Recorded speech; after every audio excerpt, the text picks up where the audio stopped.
This is a scripted dialogue based on conversations I've had with various conservative Christian ministers. Another one of my big reasons for rejecting Christianity is male chauvinism. Well, history has been characterized by male chauvinism. That's just a fact. In many early civilizations, female babies were rejected, if not outright left to die.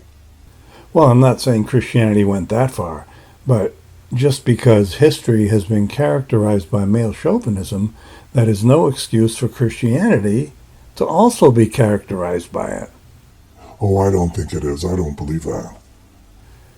There's a passage in the Old Testament where God is instructing Moses what to tell the people. He says that if a woman gives birth to a male child, she is unclean for a week. If it's a female child, she is unclean for 2 weeks. To me, that's obvious male chauvinism. Whether you think God is orchestrating male chauvinism or not, there was male chauvinism in the culture back then.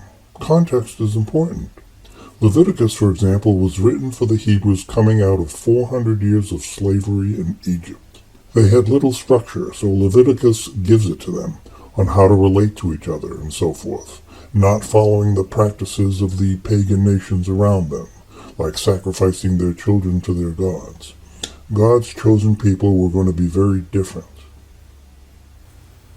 I don't understand. How does what you just said justify the male chauvinism in that passage, the 7 days versus 14 days? How does it justify that in any way? I don't look at that as male chauvinism. I just look at it as structure and laws. But it's God giving those laws. It's your God's laws. It's not the people's laws. God is saying men are worth more than women. Isn't that a wrong structure? They didn't take it that way. I didn't live back then. We're trying to interpret something that happened 6,000 years ago. We didn't live back then. Back then, women felt less valued throughout cultures. But in that Hebrew community, women did feel valued. But not equally valued if they caused 2 weeks of uncleanliness instead of 1 like a man. You can say that, but neither of us lived back then. So what? We don't have to have lived back then to see that this law presents women and men as not equal. This is what your God is saying in that law. I understand that God said it, but you could take a bunch of laws from Leviticus and transpose them into our culture today, and they wouldn't make sense, like not eating shellfish. But those laws do not apply to us today. Well, to me, any book that would ever make that kind of distinction between the birth of a male child versus a female child can't be God's word, but is man's word. Flawed, male chauvinistic men, falsely claiming to speak for God. I find Christians are experts at tap dancing, deflecting, and avoiding the point. This minister said words to the effect that whether God was orchestrating male chauvinism or not, there was male chauvinism in the culture back then. But that's not the point. The point is that the biblical God himself was specifically orchestrating it in his laws. I'm not arguing whether cultures were male chauvinistic. I'm arguing that the biblical God is chauvinistic. That's what Christians do. Instead of addressing the issue, they deflect. There's even a debating term for their technique. It's called a thought-terminating cliché, where a debater tries to finish or redirect an argument with an irrelevant truism or a different topic.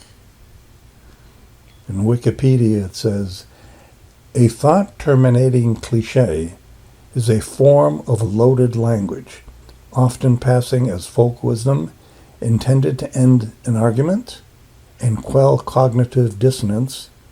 Its function is to stop the argument from proceeding further, ending the debate with a cliché rather than a point. I noticed an interesting example of this recently. Joe Biden, not long after his poor debate performance, vigorously exclaimed, "What do you do after you fall down? You get back up." Well, yes, that's a good saying, but, Mr. President, you're not facing the real issue, which is that you're getting too old to perform your job effectively for 4 more years. I thought that was a good example of a thought-terminating cliche as a way of avoiding the real issue. This minister didn't even try to address the 1 week versus 2 weeks unclean issue. If Christianity is not male chauvinistic, why does Paul tell women to be silent in church? Well, obviously, Paul did not mean women should never talk. They could pray and worship and teach. The main concern there in Corinth was that services should not be chaotic, as they often were in Corinth, but they should be orderly. You mean only the women were the cause of disorder, not the men? That seems like a very male chauvinistic mindset to me. Somebody had to be in charge, and Paul commends that men be in charge. It doesn't mean that the woman is inferior, but simply that she has a different role. Yeah, a different role, an inferior submissive role with limited authority. It's not that women can't teach, but that they are not to be in charge of men. The only roles women cannot fill in the church are the ones that involve exercising authority over men. Why? Because God said so? God has ordained that only men are to serve in positions of spiritual teaching authority in the church. This doesn't imply men are better teachers or that women are inferior or less intelligent. It's simply the way God designed the church to function.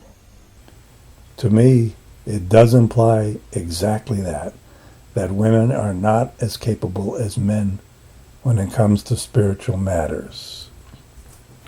You know, I asked why this restriction for women, and Paul tells us why in the very next verse. He says, "For Adam was formed first, then Eve. And Adam was not deceived, but the woman, being deceived, fell into transgression." So that's why women are to be submissive in church, because Adam was formed first, and because Eve was more easily deceived and prone to sinning. I don't see it that way. That's the way Paul saw it. I don't think that's what he was saying. Well, then he should have been more clear to avoid centuries of male chauvinism in Christendom.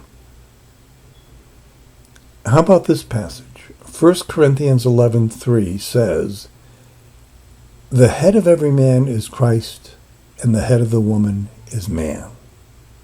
How can men and women be of equal value, as you claim the Bible teaches, if men are the head of women just as Christ is the head of man?